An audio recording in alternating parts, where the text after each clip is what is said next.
नमस्कार दोस्तों, India news के डिजिटल प्लेटफॉर्म पर आपका स्वागत है। मैं अभिषेक सिंह। बात इन दिनों जम्मू कश्मीर की कई बार हुई, पुलवामा अटैक को लेकर हुई, आतंकवाद को लेकर हुई, भारत के दिए गए जवाब को लेकर हुई। लेकिन बात तब की भी कर लें जब ये आतंकवाद सिर्फ कश्मीर में नहीं पूरे देश में पनप गया, और एक घटना जिसने इस आतंकवाद को और बढ़ावा दिया या फिर उसके हौसलों को और मजबूत कर दिया। बात है जम्मू कश्मीर में 1989 की। देश के गृह मंत्री मुफ्ती मोहम्मद सईद हुआ करते थे। उनकी बेटी रुबैया सईद का अपहरण, यह वो बड़ी घटना है जिसने राजनीतिक तौर पर भी और संगठनात्मक तौर पर और कश्मीर की राजनीति को भी पूरी तरह बदल कर रख दिया और आतंकवाद को बुनियादी तौर पर मजबूती भी दी।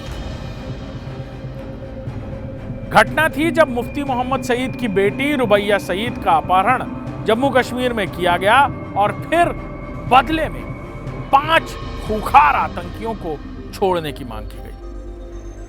ये खूंखार आतंकी जैश-ए मोहम्मद, लश्कर और हिजबुल के अलावा कुछ ऐसे लोकल आतंकी संगठनों की शुरुआत कर चुके थे जो घाटी में एक के बाद एक घातक हमले कर रहे थे।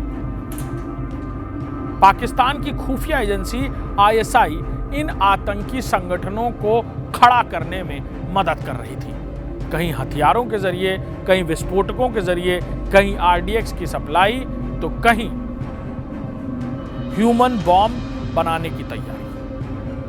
फिदाइन हमलों की ट्रेनिंग कैंप्स तो पहले ही पाक ऑक्युपाइड कश्मीर में चल रहे थे, लेकिन ये वो दौर था जब पाकिस्तान में जमीनी तौर पर इन आतंकी संगठनों को स्टैब्लिश करने के लिए, यानी उन्हें कश्मीरियत में शामिल करने के लिए एक प्लेटफॉर्म दिया जा रहा था।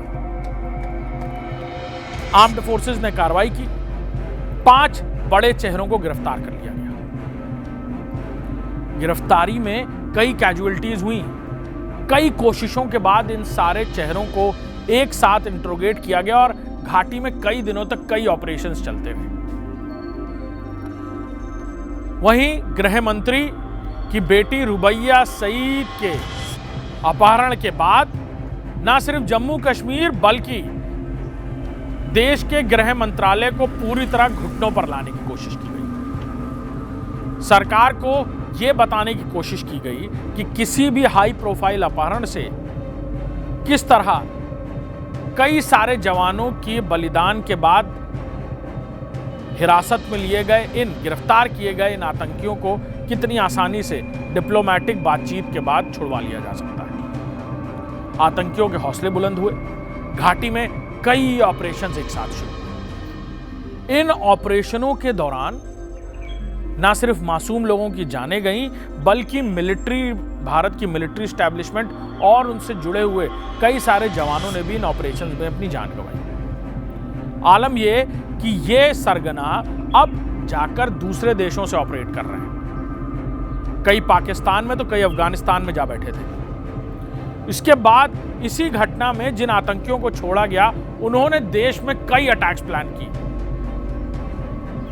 हाईजैक्स किए गए और फिर एक सिलसिला शुरू हुआ प्लेन हाईजैक कर आतंकियों को छुड़वाने का।